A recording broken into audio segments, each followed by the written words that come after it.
Shalom saudaraku yang kekasih di dalam Tuhan, berjumpa lagi dengan saya Joseph Paul Sang, apologet Kristen. Hari ini saya akan mengajarkan kepada Anda bagaimana memberitahu atau menjelaskan sebuah dogma, yaitu Trinitas, kepada orang Islam. Nah, ada banyak sekali pengajaran-pengajaran dan dogma-dogma, baik itu Sabellian, Unitarian, Binitarian, Trinitarian, Yesus only, oneness, dan lain sebagainya. Saya tidak akan membahas satu persatu dogma-dogma tersebut. Apakah dogma-dogma tersebut sesat? Saya tidak sependapat dengan itu, tapi kita akan fokus dengan yang namanya Trinitas. Karena banyak orang Islam menyerang dogma Trinitas ini, dan para penganut Trinitas ini tidak sanggup menjelaskannya secara biblikal. Malah mereka muter-muter dengan asumsi, dengan teori yang tidak ada di Alkitab.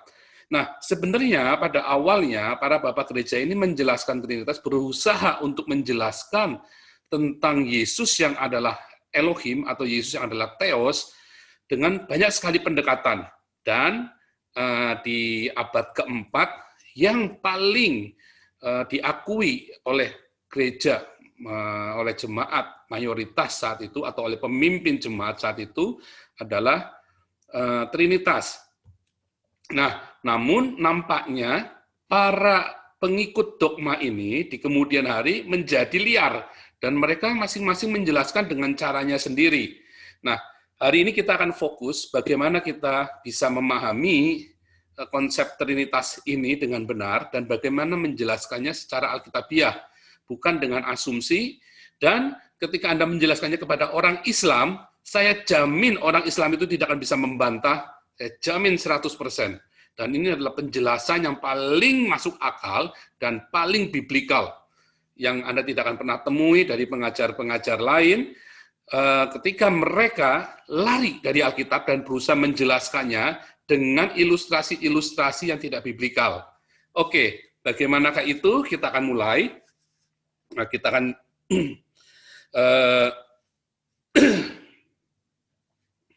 ya. Jadi di dalam konsep tentang Trinitas ini dimulai dari bagaimana kita bisa membuktikan bahwa Yesus adalah Sang Elohim sendiri. Oke, kita akan lihat di layar Anda secara beruntun. Saya akan berusaha menjelaskannya dalam waktu singkat supaya Anda bisa menjelaskannya kepada yang lain juga dalam waktu yang singkat. Ya.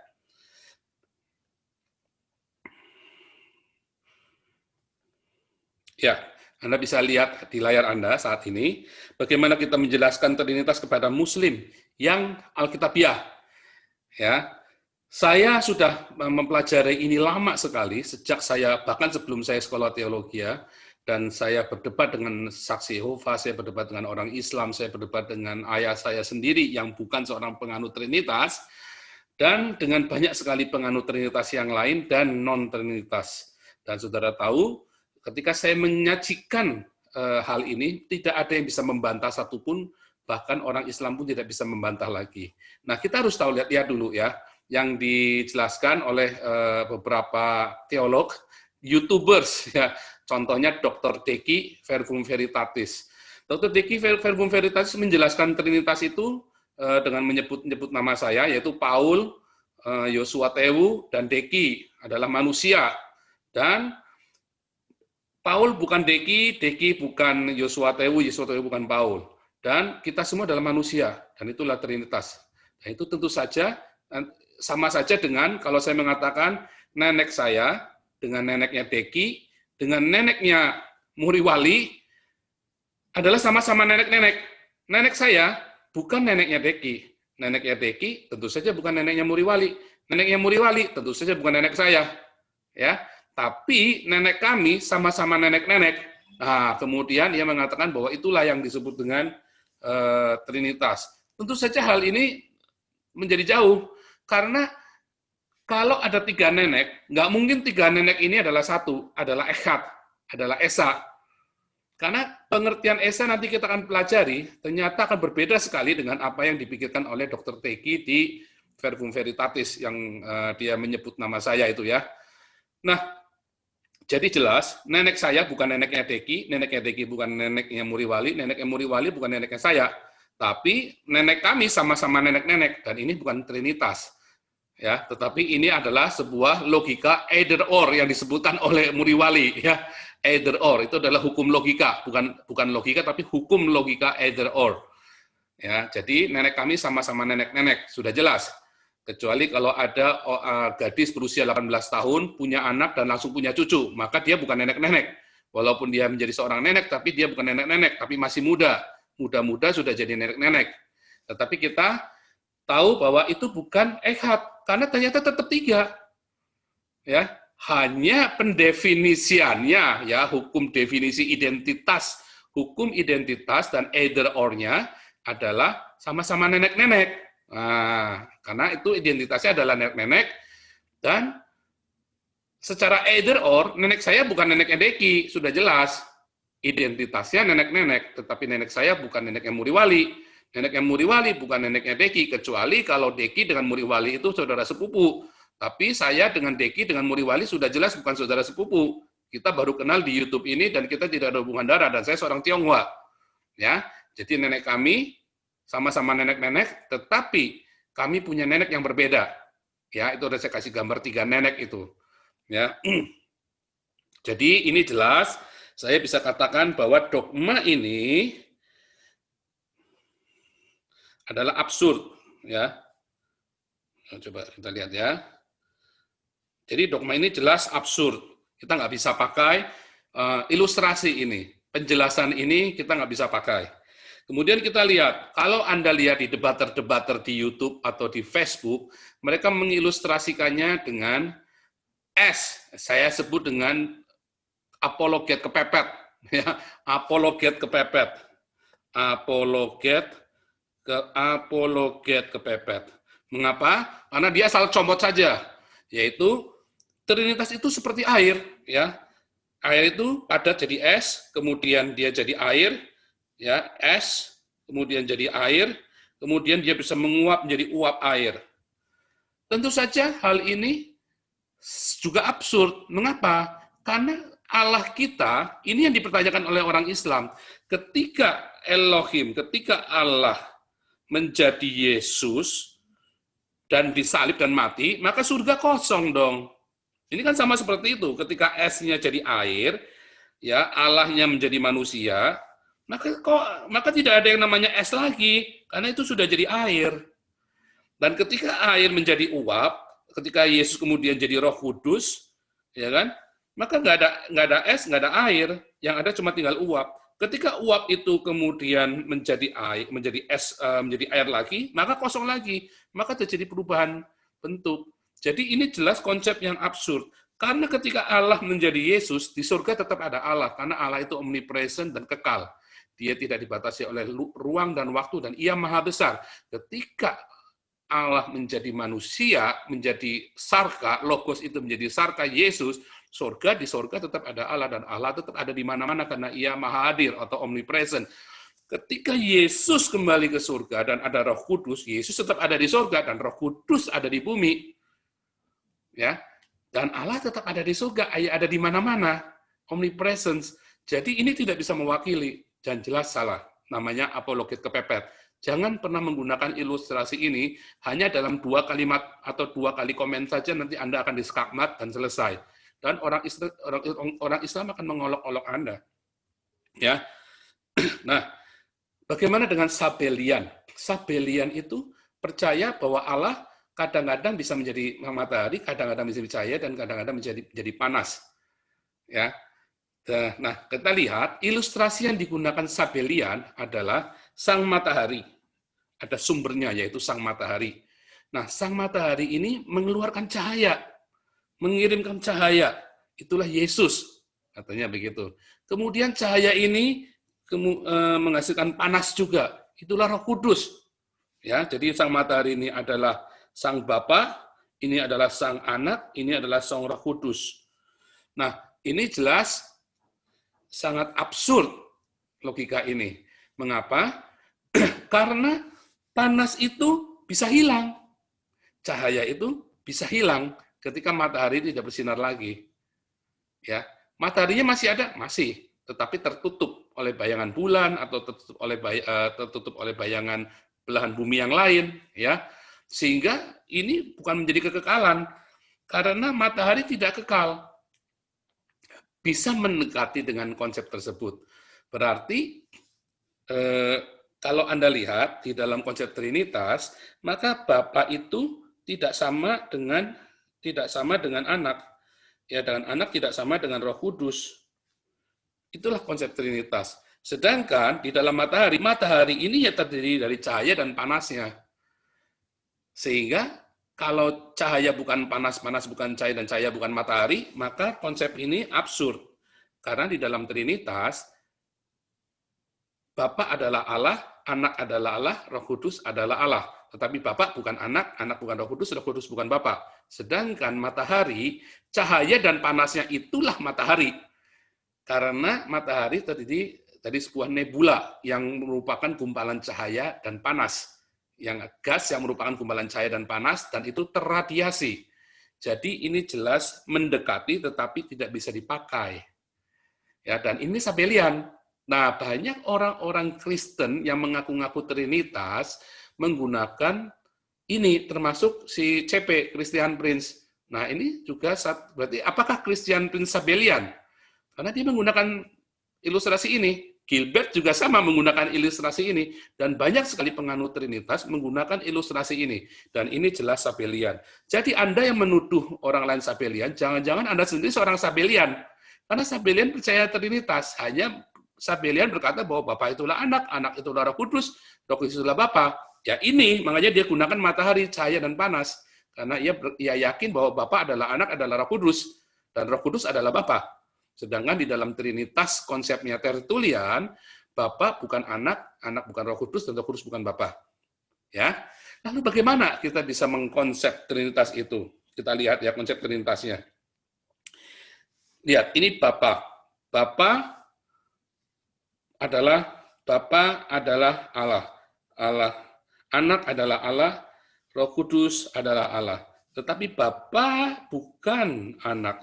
Anak bukan Roh Kudus bukan Bapa. Inilah konsep Trinitasnya Tertullian yang dianut oleh gereja-gereja mainstream, ya, dari mulai abad keempat sampai dengan hari ini.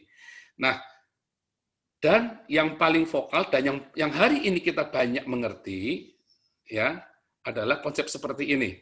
Dan hal inilah yang kemudian digugat oleh orang Islam. Karena berarti Allahnya orang Kristen ada 3 dong. 1 tambah 1 tambah 1. Ya. Jadi 1 tambah 1, ya, 1 ditambah 1 tambah 1 sama dengan 3. Nah, ini jelas 3. Orang Islam bilang begitu. Lalu bagaimana kita bilang bahwa Allah itu 1? Kita bilang 3. Karena ini ada 1, ada 2, ada 3.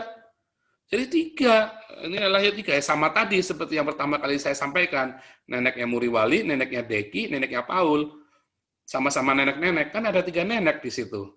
Nah, itulah yang dipikirkan oleh orang Islam. Jadi Anda jangan marah kalau orang Islam bilang bahwa Allahnya orang Kristen 3. Kalau Anda tidak sanggup menjelaskan konsep Trinitas itu bahwa Allah itu 1. Ya, kita akan lihat. Kita bersihkan dulu ya. Kita bersihkan dulu. Oke, kita bersihkan. Sekarang kita masuk di dalam ini. Kita pahami dulu. Konsep, bukan konsep ya, saya tidak berkata konsep, tetapi pada mulanya ketika Jehovah Elohim memperkenalkan diri kepada umatnya, ia mengatakan bahwa dengarlah hai Israel, kata Tuhan di situ lihat berasal dari kata Yehova. Ini adalah pelafalan yang salah karena di sini ada patahnya ya. Ada patahnya dibacanya Y. Jadi bacanya ini sebenarnya adalah Y dan ada ho ya, ada he dengan vaw. Jadi Yeho terakhir ya Yehoa, makanya Yehova. Ya, Yehova dalam bahasa Inggris. Dibacanya kalau dalam bahasa Inggris itu baca Jerman Yehova. W tetapi Anda taruh bibirnya di bawah gigi va. Yehova. Itu yang benar cara membacanya. Bukan Yahweh. bukan Yahweh. Ini berasal dari terjemah atau pronunciation Yunani, ya, kata Yahweh di abad ke-18. Tetapi dari awal teks Masoret dari abad ke-10, dari abad ke-7 sampai ke-10 ya, teks Masoret membuat tanda baca Masoretik supaya bisa dibaca Yehova. Padahal orang-orang Israel juga tidak pernah mengucapkan kata Yehova itu, kata tetragrammaton Yod He Vav He itu dengan kata Yehova, ya, tetapi mereka selalu bilang Adonai. Makanya dalam bahasa Indonesia diganti kata Tuhan, artinya Adonai atau Hashem, sang nama. Oke, itu singkat saja ya supaya Anda mengerti. Namun kita balik lagi di awal Jehovah Elohim memperkenalkan diri, Shema Israel, Adonai Eloheinu atau Yehova Eloheinu, Yehova Echad, ya, Yehova Echad. Echad, apakah itu Echad?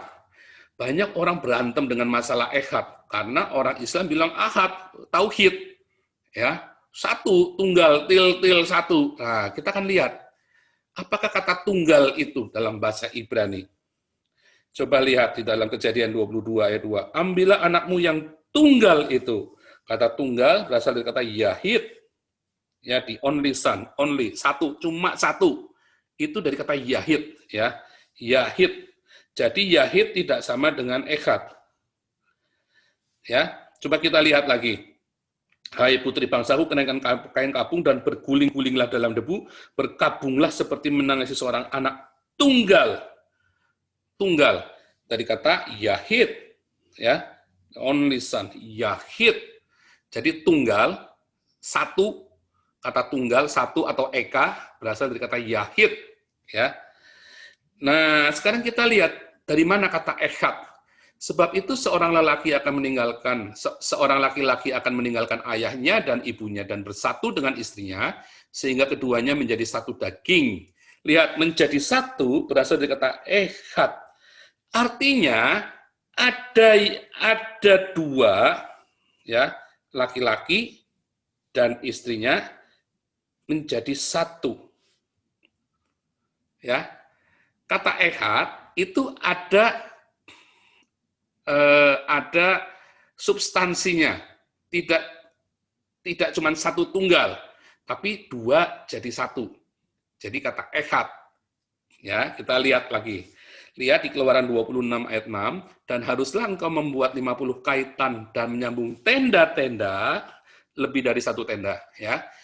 Kemah suci yang satu dengan yang lain dengan memakai kaitan itu sehingga mereka menjadi satu, lebih dari satu dijadikan satu. Jadi dari kata Echad, ya, Echad juga, ya. Jadi lebih dari satu dijadikan satu, digabungkan menjadi satu, ya. Kalau tadi laki-laki dan perempuan, kalau ini tenda-tenda, tadi laki-laki dan perempuan itu kan hal yang berbeda, tapi kemudian jadi satu. Sehingga yang namanya satu daging itu ada laki-laki dan perempuan, tetapi itu adalah dua manusia jadi satu. Sedangkan di dalam Keluaran 26 ada banyak tenda dijadikan satu. Ya, barangnya sama, dijadikan satu sehingga namanya Echad juga. Kita lihat lagi di dalam Yeskel 37 ayat 19, katakanlah kepada mereka, beginilah firman Tuhan Allah, aku mengambil papan Yusuf yang dalam tangan Efraim, beserta suku-suku Israel yang bersekutu dengan dia, dan menggabungkannya dengan papan Yehuda, dan aku akan menjadikan mereka satu papan. Papan sama papan digabungkan jadi Echad, ya. Jadi Echad. Jadi Echad adalah gabungan dijadikan satu. Itulah Echad. Kalau Yahid itu cuma satu, tok satu. Kalau Echad adalah gabungan banyak jadi satu. Nah, itu Echad. Anda mau tanya orang Yahudi manapun, yang namanya Echad, itulah yang gabungan jadi satu itu. Bukan cuma satu til satu. Bukan. Kalau tadi tunggal tadi, itu pakai Yahid. Yahid itu satu. Tauhid Islam itu satu. Tapi di dalam Yudaisme, yang namanya Echad, mereka menggunakan plural. Ya, plural dan singular. Plural yang singular. Itu saya sebut plural yang singular. Plural yang singular. 89 ayat dalam terminologi. Oke, sebentar. Di dalam terminologi Yahudi, di dalam di dalam Kejadian 1 ayat 1 ya, Kejadian 1 ayat 26, nanti Anda akan melihat ada kata kita untuk kata dasar Elohim. Lihat, kata Elohim ini adalah berasal dari kata Eloah, ya, atau kata lainnya adalah El, ya. Maka Eloah atau El ini adalah tunggal, satu. Elohim adalah plural, lebih dari satu. Ya, nanti ada lagi sepasang, sepasang couples, suami istri, sepatu, ya, atau sepasang sandal, sepasang sepatu, sepasang binatang, suami istri, itu namanya couple. Kalau couple itu kan ini kan akhiran ini membentuk plural lebih dari satu. Tapi couple itu menggunakan kata i. Jadi misalnya nih ada dewa dan dewi. Ya, kalau Elohim kan banyak dewa, tapi kalau dewa dan dewi, Anda akan menggunakan kata Elohi, double yod. Ini artinya sepasang, couple. Begitu ya. Oke, demikian supaya jangan bingung. 27. Ya. Dia pun akan berseru kepadaku, Bapakku engkau, Allahku dan gunung batu keselamatanku. Lihat ya, ini di dalam nanti bahasa aslinya, Abi, Atah, Eli. Abi ini dari kata Aba ya, dari kata Aba. Aba ini artinya Bapak. Begitu ada iotnya, kasih iot ya, maka jadi Bapakku. Eli ini dari kata El, terus dikasih iot. El ini singular, kalau plural Elohim. Jadi terminologi atau frasa Allah Bapa itu dari kata Abba dan El. Yesus memanggil dalam Matius 27, Eli, Eli lama sabachthani. Kenapa bukan Elohimi, tapi Eli? Kalau dia bilang Elohimi, maka dia lagi manggil dirinya sendiri, karena dia adalah Elohim, kan? Maka dia bilangnya El. Dalam Yohanes 4 ayat 24, El adalah ruah. Theos itu tunggal. Semua theos yang dimaksud Yesus di dalam perjanjian baru, itu dari kata yang tunggal, bukan plural. Itulah hebatnya, makanya perjanjian baru harus ditulis dalam bahasa Yunani. Kalau enggak nanti bingung. Karena yang mengenal kata plural yang singular itu cuman gramatikal bahasa Ibrani, yaitu ketika dalam Kejadian 1. Yang plural itu bisa jadi singular, bisa jadi echad. Ya, contohnya begini. Yang plural cerita itu maksudnya seperti ini. Misalnya ya, ini ada dua papan. Itu dijadikan satu. Maka ini disebut namanya satu papan, bukan dua papan. Inilah yang disebut dengan echad. Ini bisa berkata kami, plural, tapi juga karena dia dalam satu kesatuan, dia bisa berkata aku. Makanya di dalam perjanjian lama, Kejadian 1 dan Kejadian 2 dan Kejadian 6 kalau nggak salah ya. Maka si Elohim ini berkata, kami, kita. Tetapi di dalam ayat-ayat yang lain, si Elohim berkata aku. Bahasa Arab nggak ada ngerti beginian. Nggak tanya, oh itu kan karena majestik. Wah, majestik gundulmu peang. Nggak ada majestik, bahasa gramatikal majestik. Allah berkata, Allah Subhanahu wa Ta'ala, kami adalah yang maha kuasa. Berarti Allahmu banyak dong. Nah, tapi di dalam gramatikal Ibrani, yang dua ini jadi satu, namanya echad. Disebut echad, dua ini jadi satu, namanya echad. 5 jadi satu, namanya echad. Ya, kita sekarang kembali ke ini teks.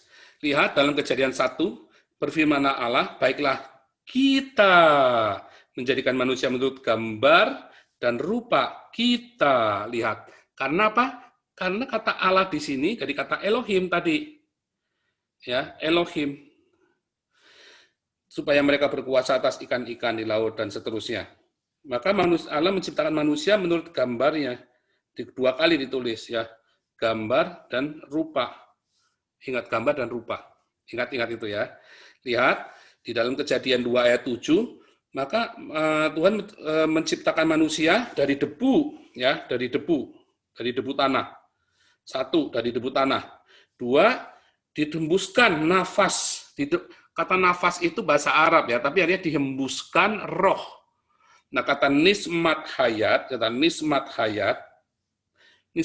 ini lengkapnya nanti kalau Anda lihat di Pengkhotbah 2 ayat 7 berasal dari nismat ruah hayat.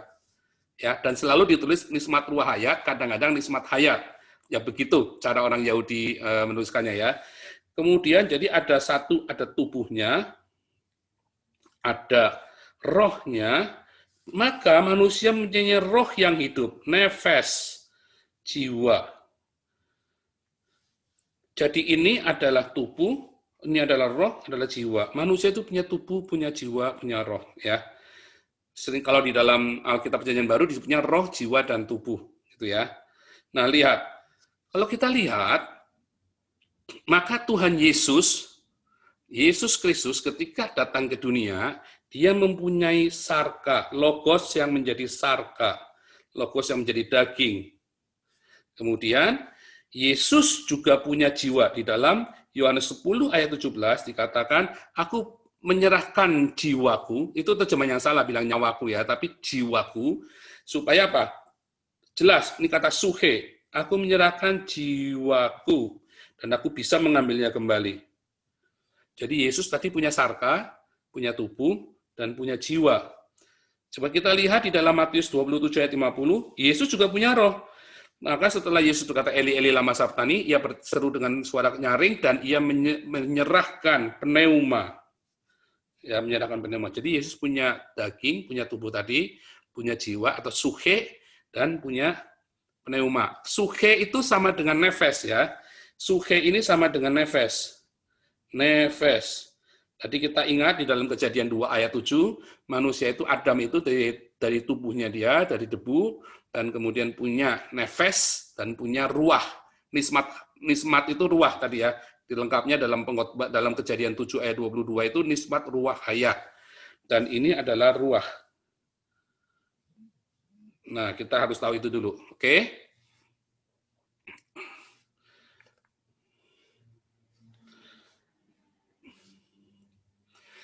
Nah, jadi kita tahu Yesus Kristus punya tubuh, punya jiwa, dan roh. Dan kita tahu ada dalam Kejadian 1 ayat 26 bahwa manusia diciptakan menurut gambar dan rupa Elohim. Dan Yesus sendiri adalah Elohim. Yesus punya tubuh, punya jiwa, punya roh. Dan manusia diciptakan menurut gambar dan rupa Yesus. Makanya ketika Yesus turun ke dunia, ya Yohanes 1 ayat 18 mengatakan bahwa Yesus adalah wujud dari El yang tidak dapat dilihat oleh mata. Lihat kata theos menggunakan kata singular. Tadi kita balik lagi, ketika menggunakan kata singular itu, ya R. Kata theos itu satu. Dia tidak menggunakan kata plural, tapi kata L yang singular, theos. Gitu ya. Oke, kita kembali. Lihat, bagaimana harus kita menjelaskannya bahwa Yesus itu adalah Allah sendiri. Lihat, Adam diciptakan menurut gambar dan rupa Allah. Ya. Terus kita balik sini, Adam punya tubuh dari tanah liat, dan punya jiwa, karena di dalam jiwa itu ada akal budi, ya, ada emosi, ada memori, dan kemudian ada nafas, ada hembusan roh Allah. Jadi ada tubuh, jiwa, dan roh. Demikian juga dengan Yesus tadi ya, the Son of Man, itu ada di dalam Yohanes 1 ayat 14 ya. Yohanes 1 ayat 14 ya.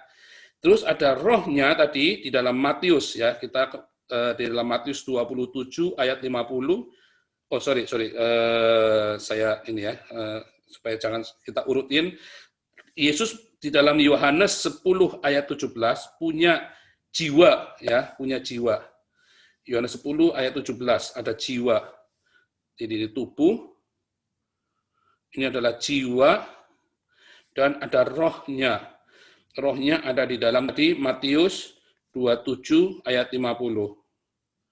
Nah, kita lihat di dalam Islam, Islam mengajarkan kekristenan ya yang mainstream mengajarkan trikotomi, ya tubuh jiwa roh. Tetapi di dalam Islam dikotomi, dua, yaitu cuman antara tubuh dengan arwah. Nah, Muhammad jenazahnya hari ini ada di Masjid Nabawi, ya, dan arwahnya ada di alam barzakh. Ingat-ingat itu dulu. Sekarang kita balik penjelasan tadi, gambar tadi ya. Maka kita melihat manusia punya roh, punya tubuh, punya jiwa, dan itulah manusia. Tetapi tubuh ini, roh ini bukan tubuh, dan tubuh ini bukan jiwa, jiwa ini bukan roh. Tapi mereka inilah yang membentuk manusia. Manusia tanpa roh mati. Yakobus 2 ayat 26. Tubuh tanpa roh mati. Tetapi kita lihat di dalam Kejadian 2 ayat 7, ketika roh bertemu dengan tubuh, maka ia punya jiwa. Dan nanti dikatakan di Alkitab, nanti lihat video saya yang lain, roh, jiwa, dan tubuh, jiwa, dan roh. Ketika roh ini kembali kepada Allah, dalam Pengkhotbah 3, roh kembali kepada Allah, maka tubuh ini kembali menjadi debu. Roh ini kembali kepada Elohim, karena ia adalah Bapa segala roh. Ibrani 12, ia adalah Bapa segala roh. Dan roh kembali kepada Elohim, dan tubuh kembali kepada debu. Maka jiwa ini pergi ke Hades atau pergi ke Firdaus. Kalau dia pergi ke Hades, dia akan dihakimi dan masuk neraka. Kalau dia pergi ke Firdaus, dia akan dibangkitkan bersama tubuhnya dan masuk dalam kerajaan 1000 tahun, lalu masuk ke dalam langit dan bumi yang baru. Ya, jadi jelas ada roh, ada tubuh, ada jiwa yang membentuk manusia. Roh bukan tubuh bukan jiwa, jiwa bukan roh. Nah, ini sama dengan ini. Maka roh ini ya, Yohanes 4 ayat 24, Bapa adalah roh, ya. Allah El kan dipanggil Bapa sama Yesus di dalam Yohanes 5. Di dalam Yohanes 5, Yesus memanggil Bapa adalah El, memanggil El adalah Bapanya. Di dalam Mazmur 89 ayat 27, Abi atah Eli. El itu panggilnya Bapa. Yang namanya Bapa itu adalah El.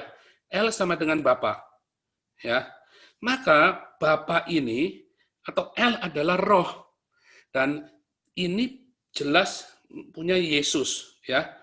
Ada Yesus, dia punya anak bernama Yesus, bukan anak dari biologis, tapi disebut anak karena ia adalah Bapa segala roh, dan Yesus berasal dari Bapa, makanya disebut anak Allah. Ya, ini adalah tubuh fisiknya yang di dunia. Ini adalah Bapa, dan kemudian ada Roh Kudus. Tadi kita tahu Yesus punya roh, Yesus punya jiwa, dan punya tubuh, punya sarka. Inilah Trinitas. Jadi begitu cara menjelaskan Trinitas kepada orang Islam. Ya, lihat, manusia punya roh, punya tubuh, punya jiwa, dan mereka disebut manusia. Demikian juga dengan Elohim. Elohim adalah disebut Bapa, Anak, dan Roh Kudus. Mereka itu disebut dengan Allah. Tetapi Bapa yang adalah roh jelas bukan tubuh itu. Tubuh itu bukan jiwa. Kenapa? Karena Roh Kudus di dalam Yohanes 14 dikatakan, ia akan mengingatkan, mengajar, menasihati, menghibur, itu semua ada di jiwa. Itulah sebabnya kalau Anda tanya kepada orang ortodoks, Anda kan tahu bahwa roh hikmat atau hagios pneuma, Sophia pneuma atau Hagia Sophia, kalau Anda lihat itu ya, Hagia Sophia di Turki itu adalah roh hikmat, hikmat yang kudus. Jika Anda sekarang mengerti bagaimana cara menjelaskan Trinitas, dan Anda akan ditanya lagi orang Islam, loh, kan ini 1 tambah 1 tambah 1 sama dengan 3. Ya, kita lihat ini ya. 1 tambah 1 tambah 1 sama dengan 3. Enggak, kamu nggak bisa menjumlahkan. Karena ini bukan penjumlahan 1 tambah 1. Ini sama dengan A ditambah B ditambah C. Hasilnya ya ABC. Ya, ini bukan 1. Karena jelas kalau bilang 1, roh dengan tubuh itu berbeda. Tubuh dengan roh itu berbeda. Jadi ini adalah sebuah A. Ya, coba kita sekarang jangan bikin ABC deh. Kita jangan bikin ABC, tapi roh ditambah jiwa ditambah tubuh, maka hasilnya sama dengan RJT tetap. RJT. R ditambah J ditambah T. Ya RJT. Bukan R kali J kali T, tapi R ditambah J kali T. Ya. Jadi nggak bisa 1 tambah 1 tambah 3, nggak bisa. Karena RJT ini jadi 1. Tadi Echad. Itulah sebabnya nggak dibilang Shema Israel, Adonai Eloheinu, Adonai Yahid. Kenapa nggak disebut Yahid? Disebutnya Echad. Ini Echad jadi 1. Ya. Jadi ini adalah Echad. Echad. Ya, ini adalah Echad. Tubuh manusia ini adalah Echad. Bukan Yahid. Kalau Yahid ini cuma 1 tik, itu Yahid. Tapi ini kan ada 3 kandungan ya, dijadikan 1, di-mix jadi 1 yang tidak terpisahkan. Makanya namanya Echad. Begitu ya. Nah, coba lihat. Kalau Anda masih mau dia berkekeh dengan 1 tambah 1 sama dengan 3, maka kita akan kembalikan. Muhammad tadi, tubuhnya ada di jenazahnya di Nabawi. Di Masjid Nabawi ya. Maka arwahnya di alam barzah, di barzah. Apakah 1 ditambah 1 sama dengan 2? Berarti Muhammad ada 2 dong. Apakah Muhammad ada 2? Muhammad sama dengan 2. Kan enggak kan? Muhammad 1. Jenazahnya di Masjid Nabawi ditinggal, arwahnya di alam barzah tetap Muhammad 1. Ya. Ketika Muhammad hidup, ketika orang Islam hidup, ada jenazah dan arwah tetap namanya 1, bukan 2. Ada badannya, ada arwahnya. Oh, tapi kan ini 2, tadi 3. Ya, ini kan cerita ini arwah atau ruah. Jenazah, ada body atau jasad, dan ada arwah. Lalu akal budinya di mana? Roh jiwanya di mana? Akal budinya mana? Muhammad nggak punya akal budi. Kalau Muhammad punya akal budi, dia tidak akan menikahi anak kecil, dia tidak akan meniduri mayat. Karena dia nggak punya akal budi, jadi 2 saja cukup. Ya. Nah, kalau Anda orang reform, Anda kan tidak percaya trikotomi, percaya dikotomi. Saya kasih tahu Anda ya orang reform. 1, badan Anda akan jadi debu. Roh Anda akan kembali kepada Allah. Pengkhotbah 3. Ya, pneuma atau ruah kembali kepada Allah. Dan jiwa Anda nanti akan dihakimi. Baca Wahyu dan baca Matius 10 ayat 28. Jiwa itu nanti yang dihakimi. Demikianlah penjelasan tentang Trinitas. Tuhan Yesus memberkati.